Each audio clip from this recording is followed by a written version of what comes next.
Hello and welcome. Welcome to my YouTube channel PharMaven. Today I will discuss about autoclave validation, how to explain autoclave validation during regulatory inspection. This is my second video in this specific topic. So taking it further, I will explain how we should have defined our protocol, what should contain within the protocol, which is very important in terms of regulatory inspection. They frequently ask for these things. So one thing is your clearly defined load patterns. I have discussed in my previous video, we have clearly defined load patterns. Now we have clearly defined load patterns. Then we have to determine what load items we are going to put thermocouples. Once that I have discussed that it should be difficult, the items which are difficult to sterilize, difficult for steam penetration, the items which are very heavy. For example, if you have 20 mm stopper bag with 3000 stopper, then and we have 20 mm stopper with 1000 stoppers, then your bag with 3000 stoppers is difficult to penetrate, then your bag with the 1000 stoppers. So these are the criteria basis that we can determine what is my difficult to penetrate load items. I have to put thermocouples in that specific load items, and this is the expectation by the regulator. They will ask for this, that how do you determine your load pattern, how do you determine your difficult to sterilize load pattern items. Next set of question is how you are placing thermocouples inside the load items.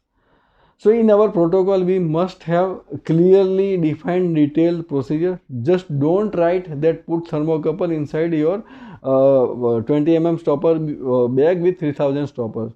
You have to write in very detail that the thermocouple should be placed to the center of the bag such that it becomes difficult to reach.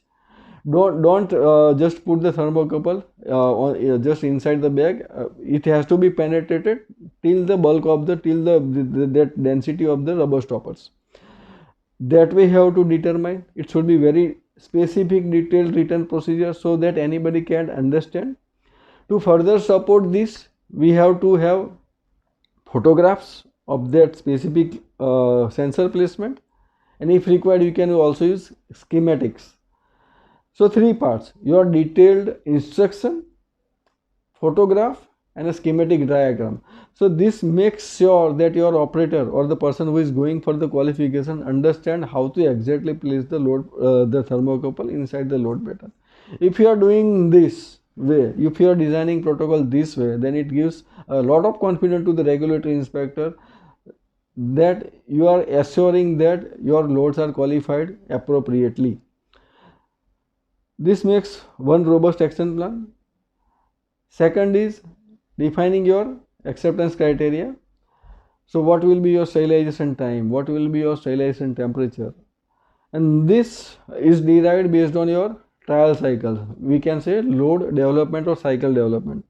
So in cycle development, out of all your load patterns, you place thermocouples inside the items which you feel are very difficult to sterilize, difficult to penetrate for the steam. Basis that cycle development, you derive with the specific set of parameters and specific set of load items which you are going to simulate during your actual qualification.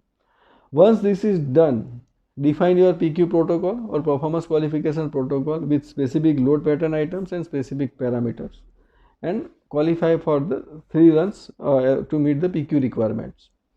This gives assurance to the inspector that yes, we have a robust cycle development procedure, robust assessment process per load item, and it gives a very high degree of confidence to regulators. Third part is how do you review your cycles? How do you decide that cycle is meeting acceptance criteria or not meeting the acceptance criteria?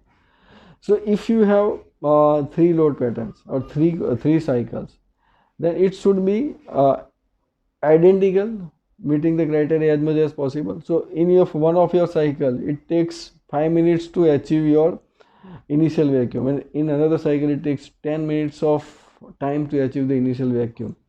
Then this creates a question on your continuous operation or capability of the machine, capability of the autoclave to achieve the desired parameters with same set of time every time. So this has to be considered. Then coming to the sterility assurance part, your sterilization time should be achieved.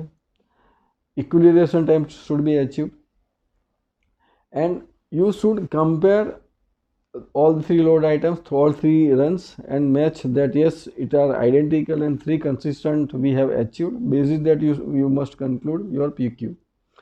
So this, I think this will be helpful to you understand how to define load pattern, how to place thermocouples, and how to evaluate the data. I will be making more video on this topic. Please be with my channel. Thank you very much for watching my video.